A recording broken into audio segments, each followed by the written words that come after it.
I will try and keep this as I say short as I possibly can, but there's quite a lot of information I'd like to cover because there's so many things that have happened in PowerPoint since 1997, I think, where a lot of us tend to have been sort of stuck for quite some time. So the aim really of today's session is to give you all a little bit of oversight of some of the things that have come into PowerPoint, and maybe some of the just different ways you can use it, and the different tools and techniques, and some of the kind of the best practice from the world of giving presentations. Now, I wouldn't say I'm a master at this, and certainly there are many who are far better than I am, but these are just some of the tools and techniques and tips that I've picked up over probably the last 15 years or so of giving presentations.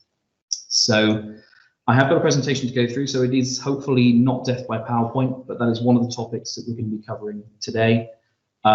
I'm hoping it will fit within the time. I have tried to rehearse through everything as part of one of my my best practice thoughts here, which I'll share with you. But do post questions if you have any, and I'll try and leave some time at the end so we can answer any of those that you may have. So I'm going to jump right in, and I'm going to share my presentation out with you just now.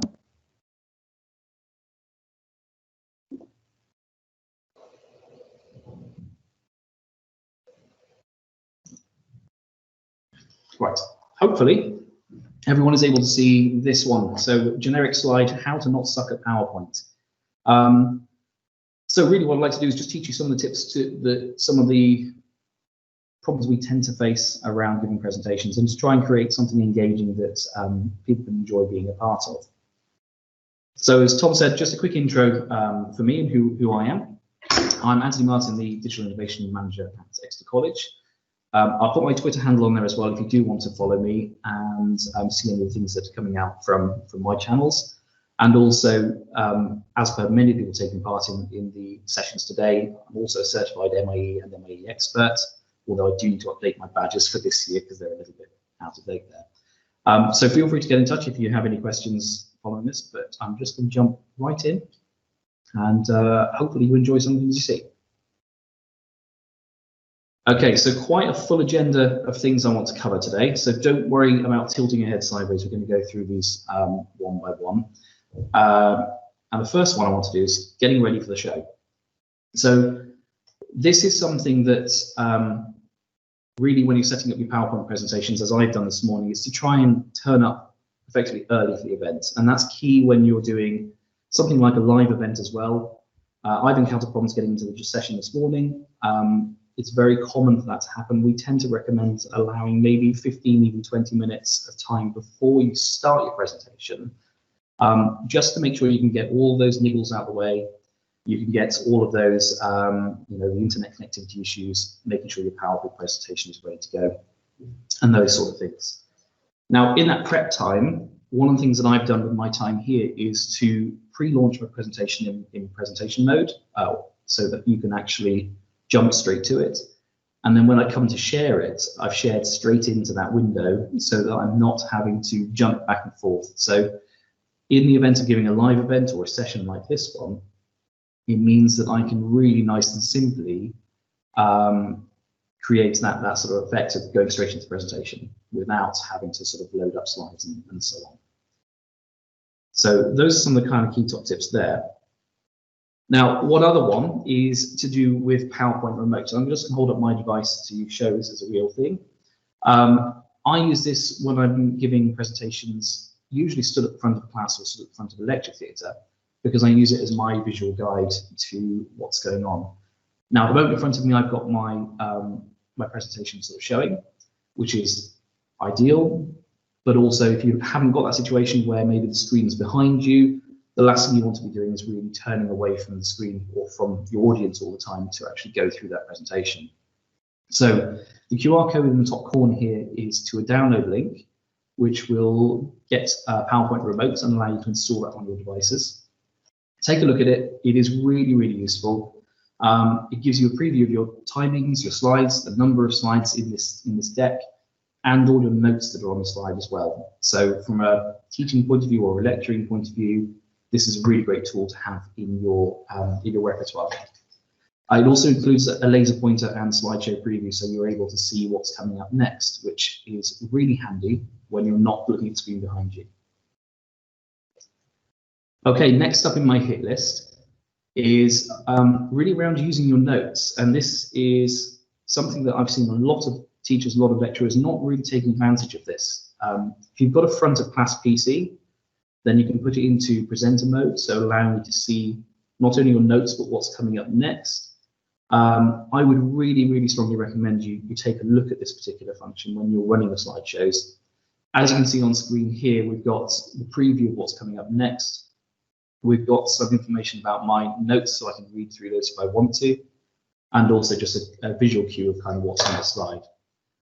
Really useful tool, and as I say, I would really recommend you do take advantage of that. Now, one thing I do tend to do with my presentations as well is if there's a video element to it, I will put the timings for that video in the notes as well. So the first entry you'll see in my notes would be a video of, say, 38 seconds or video of 2 minutes, so that I've got an idea of how long that part is going to run for. Okay, so those are some of the basics of getting set up. Now what I'd really like to go through with you guys is to actually start looking at the meat of it, and really it's starting at this point. PowerPoint isn't a weapon, okay? And the reason I say that is to try and combat this idea of death by PowerPoint.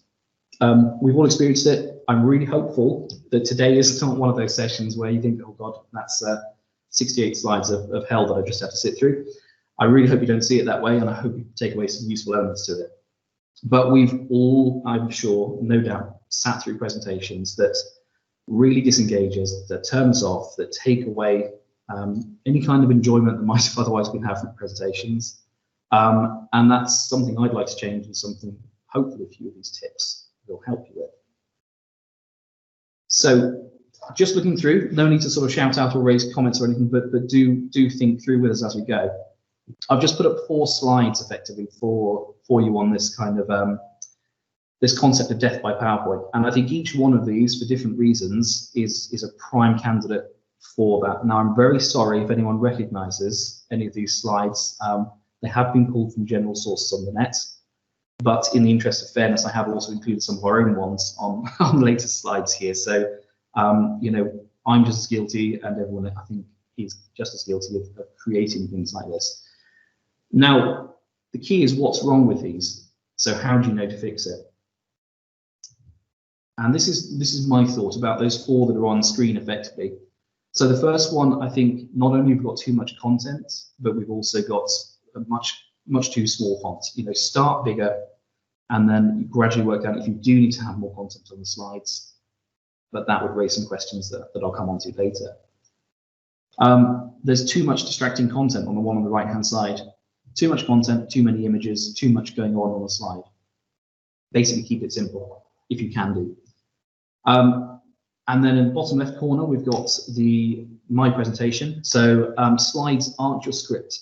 That's a really key one for me to try and stress, is that you shouldn't be putting everything you want to go through on your presentation slide. If you're doing that, then there's very little point in you kind of giving the presentation, because your viewers, your audience, are going to be paying attention to one of 2 things. It's either you and the message you're trying to put across, or it's your presentation. It's pretty unlikely that they're going to be considering both of those. And then finally, the regional master plan in the corner. I think we know how that one's going to go. That's not going to get too much more interesting than probably a little bit of black text on a white background. So 4 different kind of areas that I see, not necessarily problems, but ways that these slides could be improved. And then to really explore that, these are some genuine real-world examples of things that I've seen in the past. Now, I think we could write a list, and by all means, feel free to put some comments in the chat if you wish to about what you think might be wrong with that slide. I can think of many things: background, styling, textures, accessibility, choice of colors, and just too much text. That's not going to be something that people can get the general message in 15, 20 seconds. And here we have another example. So I'm an IT guy. I'm very guilty of some very complex diagrams at some point, but I do recognize that there needs to be some sort of thought about where this is held and the kind of information put on a slide. That is too much really to put on a slide, other than just a visual cue to show everyone how complex it is. If you're going to be talking through that, you're probably going to lose your audience, I think, by, if you haven't lost them by 2011, I'd be really, really surprised. So this concept then of board of overload. Now, this is one of our very own templates that we've used in one of our own presentations that we've given in the past. I'm not going to zoom into it because I don't want to sort of upset anyone in particular, but you can see there on the slide previews on the left-hand side that there's quite a lot of content. There's not really a lot of interactivity elements. There's not really a lot of breaking up of the text and those kind of things. So it is going to be quite a presentation to get through. So fundamentally, let's try and get rid of that disengagement element, because you're not going to be learning while you're disengaged. That's, I think, a fairly fundamental concept. And the secondary side to that, of course, is that it genuinely really doesn't have to be like that. There are tools in PowerPoint now that can take a lot of that sort of burden away, that can make things an awful lot easier for you, but also an awful lot more presentable. And in terms of the effort going into that, it's pretty much negligible. You can put as much time into it as you want, but generally speaking, you can get some pretty good effects almost as soon as you put the first picture down onto a slide. So I hope I'm not going too quickly pace for everyone, but that brings me on to some PowerPoint basics. So these are the fundamentals that I'd like to go through with you guys. This one, nice and simple, less is more. So your slides should act hopefully as visual cues to what it is you want to talk through, and less about providing the entire wealth of the content that you're going to go through. The value is in you at the front of the class as a teacher, or as a lecturer, or as a business leader delivering these sessions. So make it about your message, not about the way you put together your presentation. The other thing on that side is effectively this. So if your PowerPoint slide says everything you're going to say, as I mentioned a moment ago, then when you're stood up in front of it, is there really any point in that? Now, my words are varying slightly from what you see on screen here, which is then going to cause a little bit of cognitive load on you when you're trying to pay attention to it, because on the one hand, you're trying to read it. On the other hand, you're trying to listen to what I'm saying. Now, those two have to balance, and also from an accessibility point of view, great if those two things can match up, I agree, but it's too complicated if you're going to talk through everything on slide. Now, to further that, one of the things that I've seen quite a lot in classes is a teacher will display the presentation. It's very much like this. It has the PowerPoint slides ready to go. And then you have 20 students in the class all frantically writing down to sort of jot down every single thing you've written on that PowerPoint before you move to the next slide. So there are many ways you can combat that. One is give out some handouts, digital or otherwise. The other one is to maybe use QR codes, so you can actually give them access to the information through a mobile device, or use something like Office Lens to capture it so they don't have to go through that writing down exercise. So lots of different ways, and I'm sure if you see any of my tweets out or anything like that, there'll be other commentary on that kind of best practice. So I would say here are a few key messages. Be concise, be consistent, and avoid confusion. Now, if we're thinking about that in terms of design elements and actually being consistent and concise, we also want to think about the way we lay out our slides as well. So this idea of being concise, be consistent, and then instead of putting a negative at the end, let's say something else that we can be, so we can be clear instead. So just to skip back, before that was avoid confusion at the bottom, and now I've moved on to be clear at the bottom. So again, I'm keeping that consistent approach, and it's all simple psychological tricks to really help people remember the things you're going through in the presentation. Okay, here are a few more. simply use no more than 7 key points on the slide. So if you're going beyond that, you are going past the golden rule of what we humans with our mushy brains can actually remember, unless you've got particularly good memory. But the majority of us, 7 key points is probably about as many as we can hold in memory at any time. And if you can make it less than that, even better. Now, again, when we come to design our slides and design our presentations, there are some tweaks here you can do with the animation elements to effectively move through step by step as you progress through those points and as you're talking through them. So I'm advancing slide by slide here. It's graying out or dimming some of those key points. And the benefit to that is that it takes them out of focus and it allows your viewers to just focus on what it is that we're going through at this moment in time. So that's another way that you can use the tools you've got in front of you to actually create a bit more emphasis on the message you're trying to get across.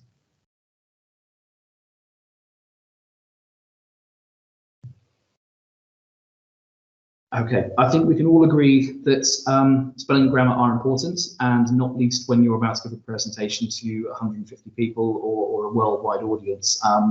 People do tend to pick up on the smallest of problems, and I'm sure there are probably some in my presentation. So I know by no means stand here at the front of the session as a prime example of what to do. There may well be some in mine, but it matters because of things like this. Okay, so we're clearly missing something on that message, or we're not. It depends on the message we're trying to put out, but I would probably advocate for a comma going in there somewhere. So do treat your presentation like a document. It is something that's going out to the public, potentially. Do run through it with a spell checker or grammar checker just to make sure you've got those elements in the right places, because your message can come across much more differently with the misplacement of something like a comma. Okay, so those are some of the key basics. Now, what I'd like to look at with you is a little bit about style and presentation approach. So, throwing in a little style. Don't be afraid to use color, to use design, and to use style. So on this slide in particular, I've got lots of different things going on here. There are 5 different colored rectangles, for instance, a white one, yellow one, red one, and blue one, all stacked and all rotated to different angles to create a little bit of a kind of layered shape effect on my slide. I can use word art, which has been around since the early 90s or late 90s when these products came out. It's still there, but it still has some great benefits. And of course, by varying up your styles, you can get some interesting effects with fonts and color and using things like italics as well. So don't be afraid to use them. But what I would say is try not to use all of them. Don't use too many. Don't make your slides too complicated and too overpowering visually. And then, of course, we don't have to use text and words. We can do a lot more with our presentations using some of the inbuilt tools around graphics. So we can use icons, for instance, to convey our messages. Or we can use smart art, which is a great way of presenting kind of bullet point information, like I have here on the left, to give you a bit more insights into the kind of process you're following, or talk through that rather than just a list of points. Okay, so following on from that aspect then, let's take a look at the style around backgrounds. So with this, I think it's important to make use of backgrounds well on your slides. Now, your productions and your presentations don't need to be the be all and end all. They're not necessarily going to be kind of award-winning documentary kind of productions, but you can make them that way, and you can create some quite engaging content. So here's just a picture of our kind of one of our IT learning labs as a background. So we've added that to give a little bit more emphasis about what it is we're talking about. I tend to use these as my headline slides or my head topic slides. I wouldn't really advocate putting these on every single slide that I'm going through. But with a few little subtle effects on how we use those backgrounds, we can actually do quite a lot. So just simply dimming the background a little bit, so you reduce the contrast of the picture, which allows then the actual message to stand forward a little bit. So those kind of simple design elements just really give a bit more emphasis and help you put the concentration on the things you want people to be concentrating on. Okay, so when we think about backgrounds as well, this one, I'm not going to show you the technique in the tool, but it's easily available. I know there'll be lots of Microsoft-centric YouTube videos around this. But if you're spending hours and hours removing backgrounds from here, so in this example, we've got lots of fruit on a white background. Now you could put it into Photoshop, you could remove the white backgrounds there, you could create alpha channels and all that sort of complexity. I would ask you why you need to, because you can actually do all of that now within PowerPoint and the background remove tool. That is really a godsend in terms of the time saving. I do most of my editing, most of my production in PowerPoint now. I don't do any of this kind of stuff in any other program, so I don't waste the time loading up Photoshop or Corel Paint Shop, any of those. I do it all within PowerPoint, and it's perfectly adequate for what I want to do on my presentations. And of course, you end up with something like that. So we isolate the images. It's a little bit more easy then to manipulate them and do something with them.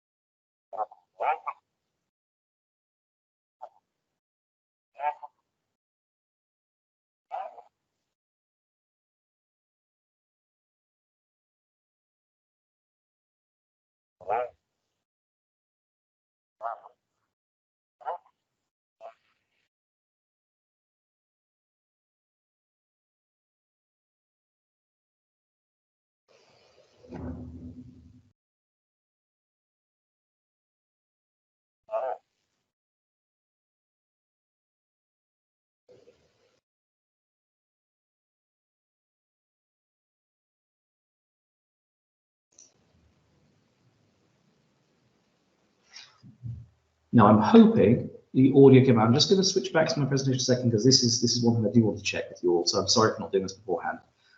Did the audio play out on that particular message then? No, I don't think it did, Anthony. Okay, what I'll do then is for a few minutes at the end of it, I've just switched the audio settings back again, so hopefully you'll hear anything else coming through now. So I'm sorry about that one. There is quite well, it's a quick benefit of watching that video, so I will make sure it's shared out with everyone anyway before the end, and I'll just jump back onto the presentation on this as well.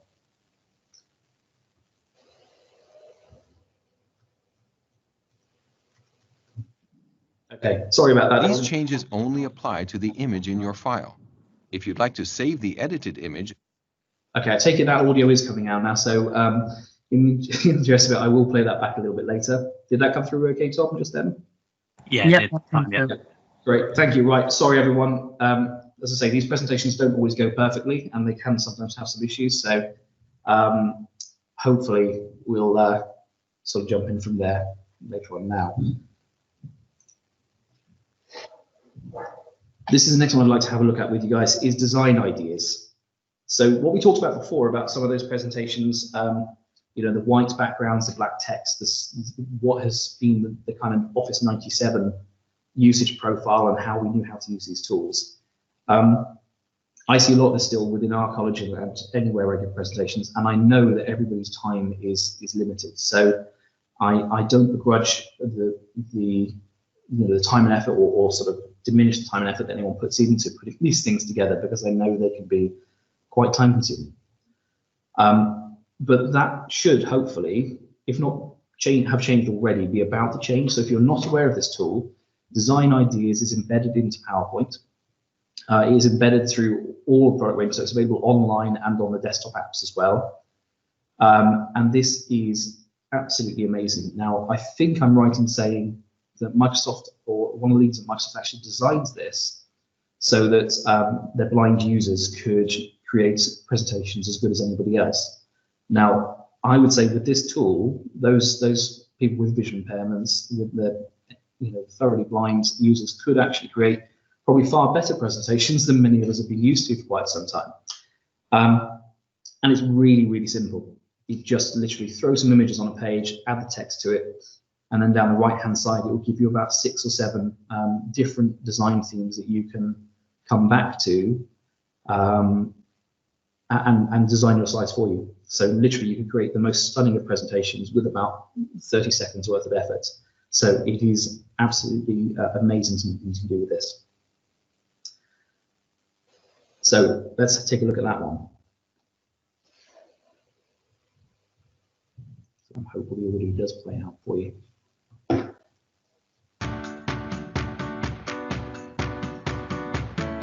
Did you know that Designer in PowerPoint can help classroom projects look their best? Just go to the Design tab. Select Design Ideas and pick the style that makes your project shine.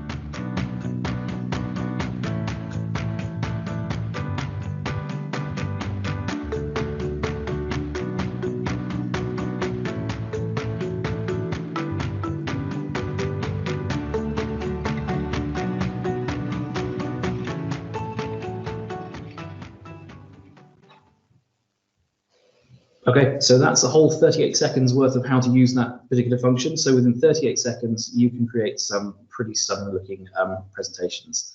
So do have a look out for that one. Do take advantage of it. It can really raise your game in terms of kind of how things are shown on screen.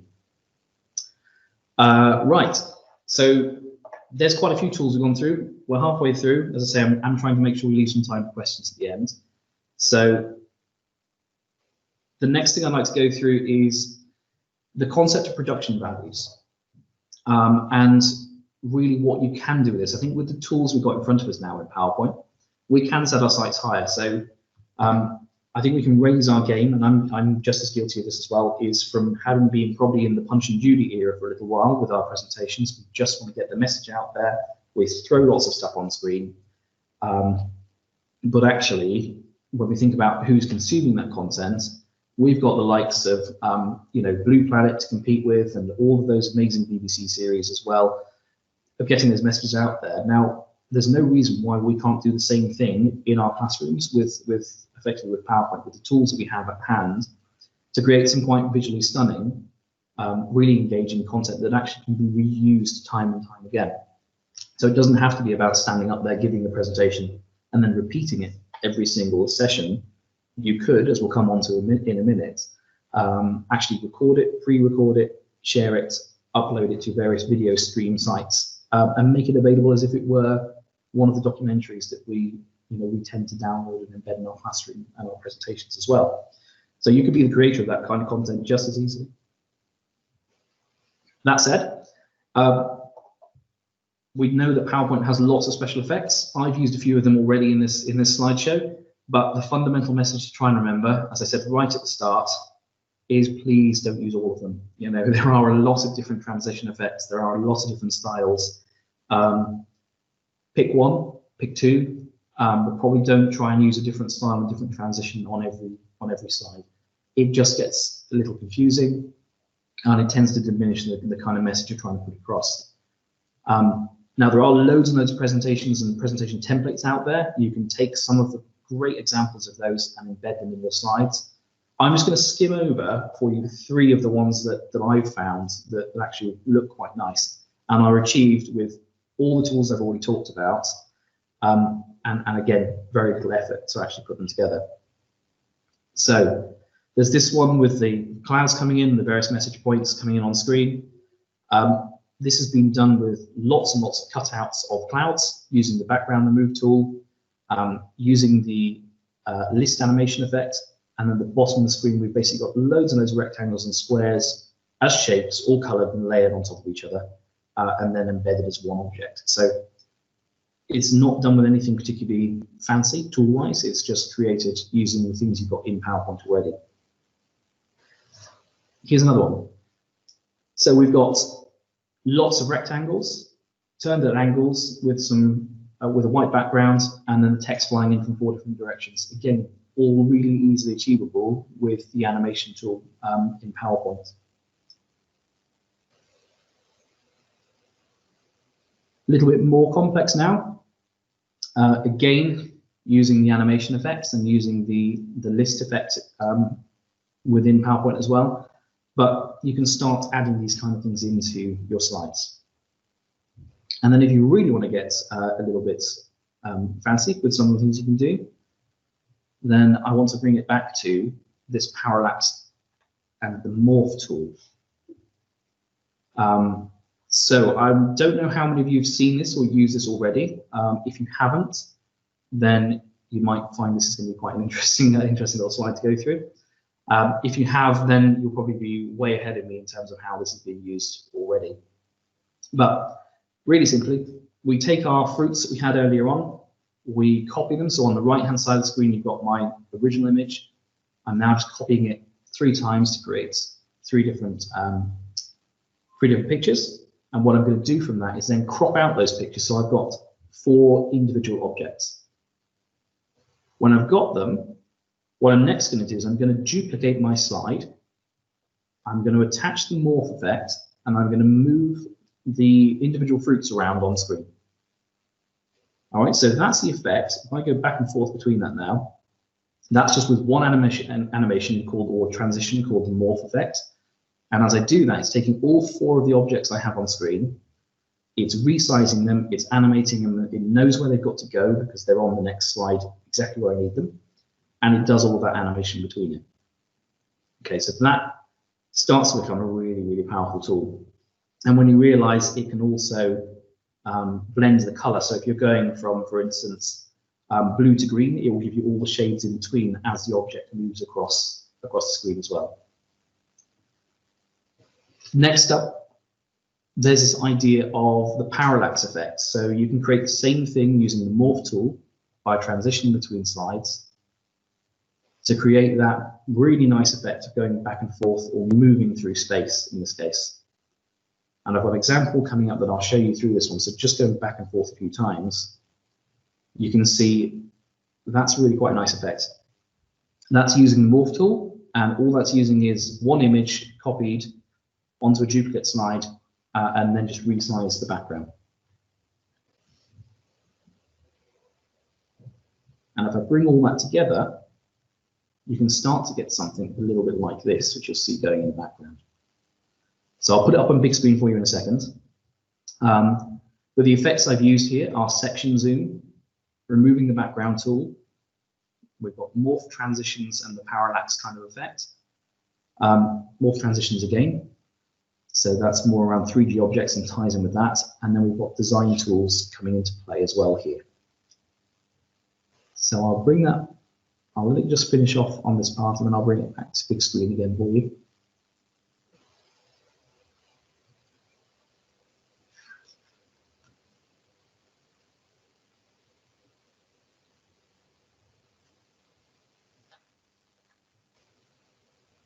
So that's animated backgrounds. We've then got the morph transition with the text moving around with a further animated background.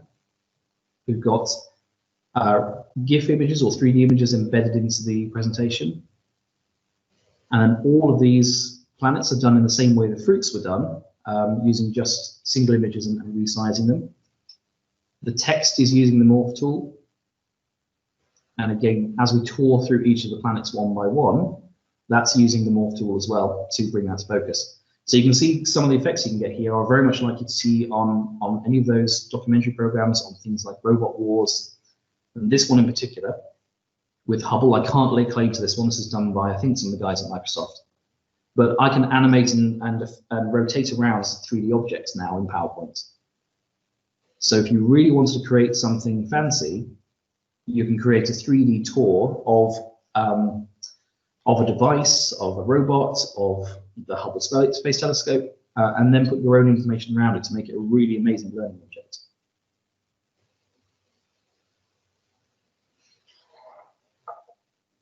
Okay, so before I continue with the last few ones that I want to go through, just checking pace, and I'm going to jump back to the chat for a second. Is anybody's mind hurting too much, and am I going through too much too quickly for anybody in amongst this? Feel free to pop a hands up or sort of something in the chat if we are going a little bit too quickly through things. I appreciate there's quite a lot of content here. It's looking pretty quiet so far, so okay. And Anthony, sorry, can I just ask, will there be somewhere where anyone from this chat can go to see like tutorials maybe for these things that you're showing? What I'll do is I haven't got them all yet, but I'm happy to share the slides. So they are quite a large set of slides in terms of the size of the video files. But I will look over the next couple of days to tweet out any of these kind of tools and so on my site. But also, if you follow any of the works of Mike Folsom from Microsoft or any of the MIE experts in reality, there is an awful lot of sort of resource on how exactly to do this. I'd love to be able to show you it, but I could probably drag this presentation out for probably the next 2 or 3 days if I really want to go through kind of all of the things. But each of those elements you can realistically pick up in about 10, 15 minutes. Right. And if it took you longer than that, I'd be really, really surprised. But what we'll do is I'll just quickly jump back onto the last few parts and then leave a bit of time for questions. So I'm going to rattle through some of this and I will show you some of the key things.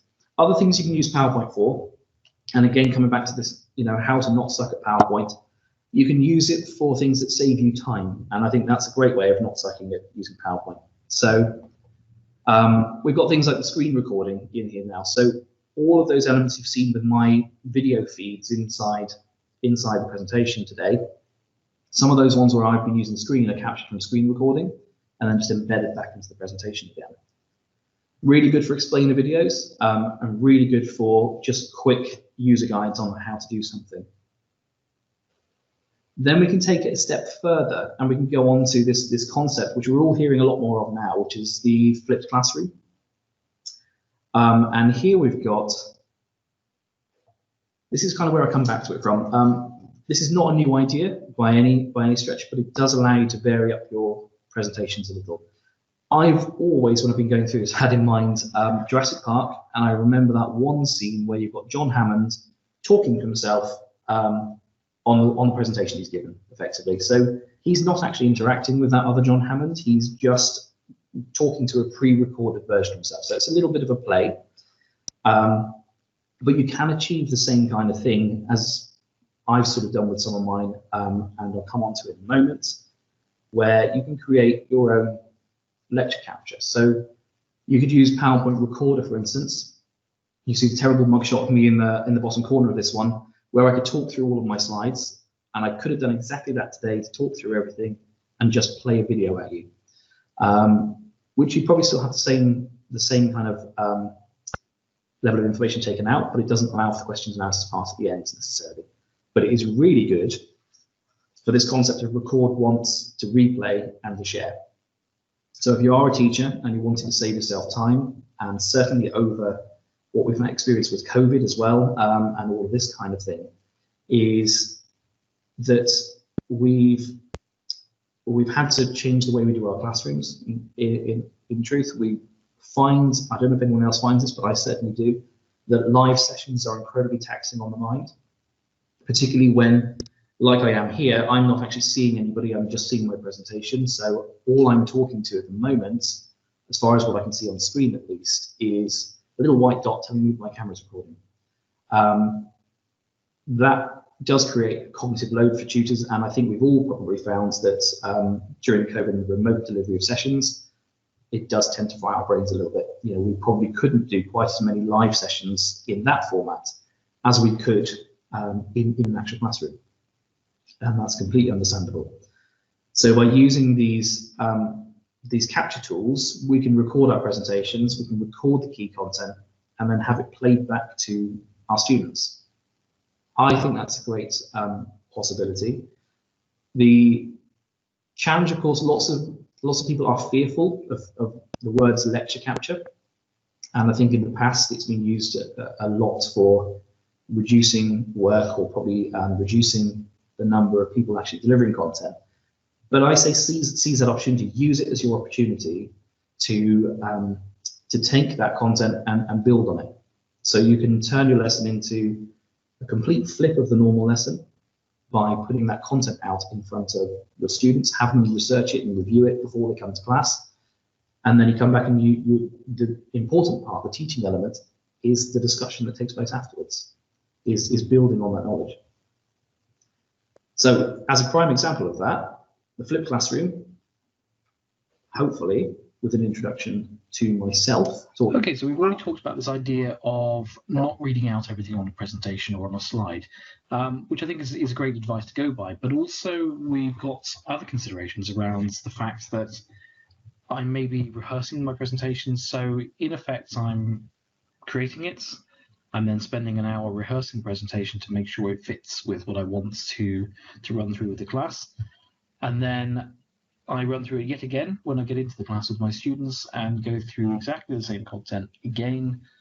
And then at the same, if I run the session again with another group, then I have to do the same thing again with them as well. So why do all of that when I could just simply flip the classroom and I could embed my recording into the presentation itself?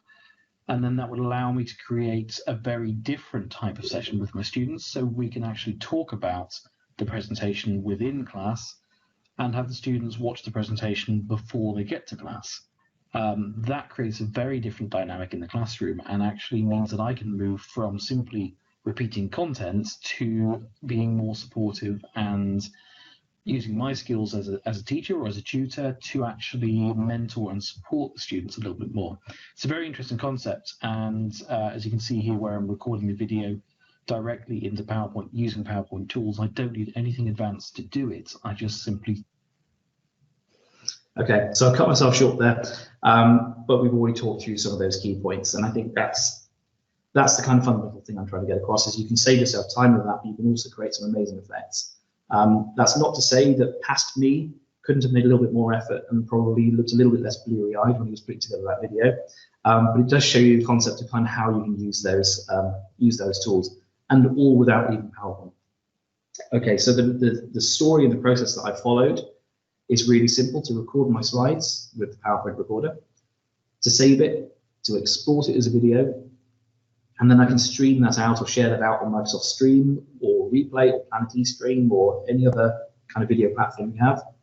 Your students can watch it before class, and then you can discuss it when everyone comes back into class. So it's very COVID friendly as far as the kind of lockdown approach and the blended learning or hybrid learning approaches.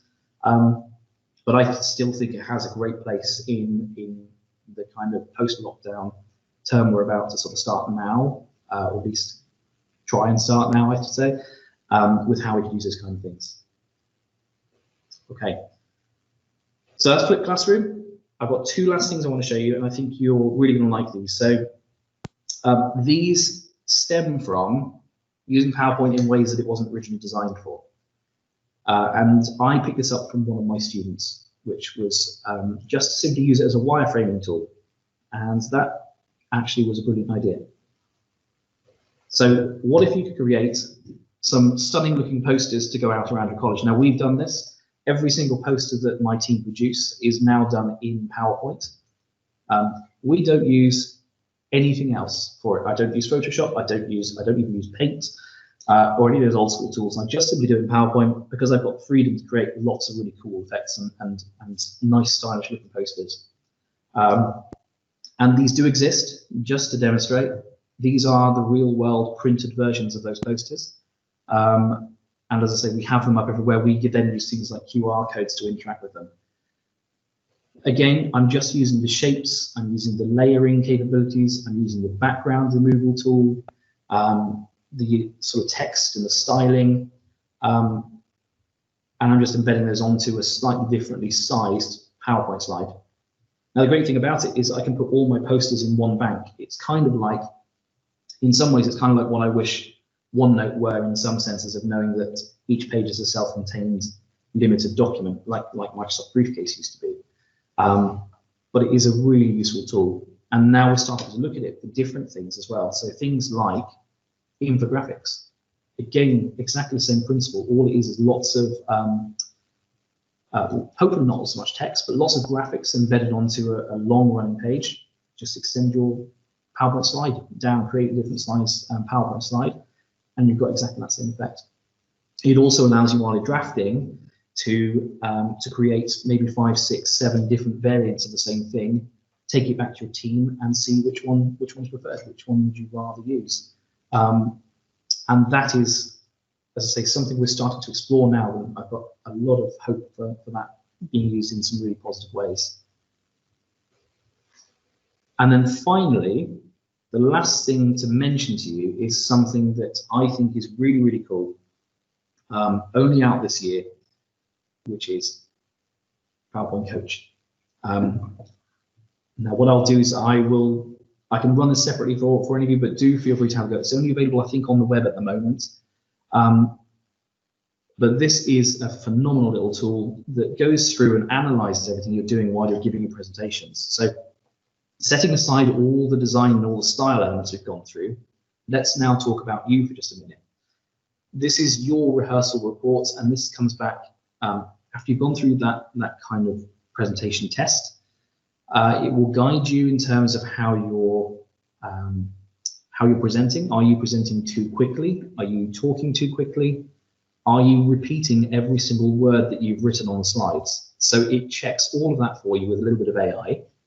It analyzes how you're talking. It analyzes your use of words. It will analyze if you're swearing in your slides, which hopefully none of us are, but it's possible. And also your use of things, as I've just used there, and are, and all of those filler words, and comes back and gives you an amazing little report that just tells you how to be a better presenter with it all. This is a really, really great tool, but most particularly, this is a great tool to put in front of your students as well, so that they can see kind of how they're doing with their presentations, but also as a huge confidence boost. If you think of putting this tool in front of someone who flatly will refuse to get up and do a presentation because they're embarrassed or because they don't like the sound of their own voice, which many of us don't, doing that and putting the rehearsal tool at their disposal means they can do it when they're at home, comfortable, and they can then get used to the concept of presenting. And then they know if they're going too fast, they know if they're using too many ums and ahs, and it gives them a chance to practice that presentation. There are lots of resources available on this, and as Tom said, I'll try and share these out with you either in the chat on here or out via my own sort of Twitter feed over the next few days, just to make sure you've got all of those. Quick zoom into it before we disappear from there. But I'm going to stop talking at you now and sort of go over to any questions and answers that you might have and look through the chat. Now, for anybody who is within the Microsoft Educator community and they're trying to get as many points as they can, the code that I put on screen there is one that you can claim in the Microsoft Education Center. We'll get you, I think, 500 points for taking part in this session with me today. So I'll leave that on screen. Feel free to use it and feel free to claim it. You're more than welcome to. And I'll come back to see if there were any questions from anyone.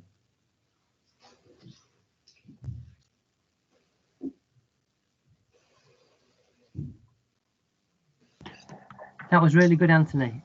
So much to remember, and I didn't even know that half of this existed. It's very true, isn't it? Yeah, when you were doing the animations, it just I thought I was on. I've forgotten the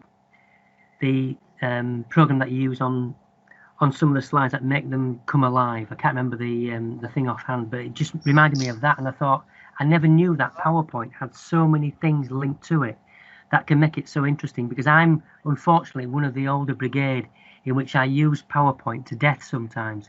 Yeah. And I am guilty of using about 20-25. And it was funny when you started the PowerPoint, I was thinking, my God, I've done that, and some graphics I've put on with words, and it hasn't been brilliant. So it was really, really good to see such a lot that I can use now and go back to my PowerPoints and my new PowerPoints and change them to become more effective. Brilliant. I'm really pleased with that. I mean, fundamentally, I think some of the key things that, if you do go away from the session and you want to make any instant changes, and maybe you have some of those kind of the white background, black text slideshows, the first thing I'd advocate is just opening up those old presentations and just going to the design tab, hitting the design ideas button, and just see what it comes up with for your slide, because you could probably find actually with about 30 seconds worth of work, you've just revamped that entire resource and material you have into something that's a little bit more 2020 and a little bit less 1997. those kind of things, and it's so easy to do that you kind of be missing a trick not to at least try it. Now, it's not perfect, but you know, it gives you an amazing starting point on those slides. Certainly anything new, I would advocate just turning that on the basis of it. And you may not want to take those, you may not want to take the suggestions, but it does give you some guide about, actually, I've got 5 minutes to put together a presentation for my class today. How can I do it quickly? And that's a really quick way of doing it. Yeah, brilliant. Thank you.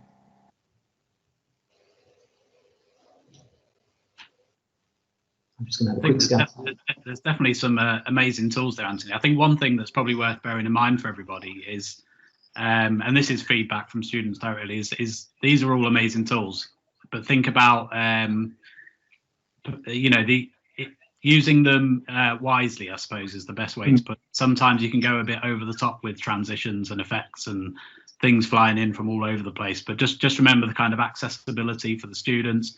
The nice clean design is everything. If the information's easily accessible, that's what you want. So some nice animations between slides really does make a difference. But sometimes it, you know, if you're doing 100 animations on every slide, it can sometimes be too much. So that's also worth considering. That's absolutely bang on. I think, yeah, I would second that and agree with everything you just said. It is really tough to get the balance right, and I know we do want to make the best things that we can do and the best look, and sometimes that isn't about putting every animation available on the slides. You know, there are quite a few in what I've gone through today, just really as a means to show you guys. Normally, I would advocate much more like the plain slides that I've done, the simple background, the simple text, but using a little bit of color and a little bit of style in there as well. But yeah, absolutely, the accessibility thing is something I'm on a drive for this year, to make sure that all of the slides and presentations I do are supportive kind of that multi-format. So you've got the notes attached to the slides as well as the kind of video option for them as well. But fundamentally, yeah, there are simple things like the fonts to be aware of. I'm conscious that a few of you have mentioned sort of styling and fonts to put in your presentations, and I think a few have mentioned, you know, use Arial or Helvetica. Yeah, hands up, that is a very valid point. I would say there are lots of fonts that are maybe better suited than things like Arial even. So Open Sans has got quite a good following, and quite well supported by those with visual impairments or accessibility needs. But also don't forget is when you produce some of your other materials, you can use things like Immersive Reader as well outside of PowerPoint to get some of those effects back. But yeah, choice of font is really important, I think. Cool. Has anyone else got any questions at all?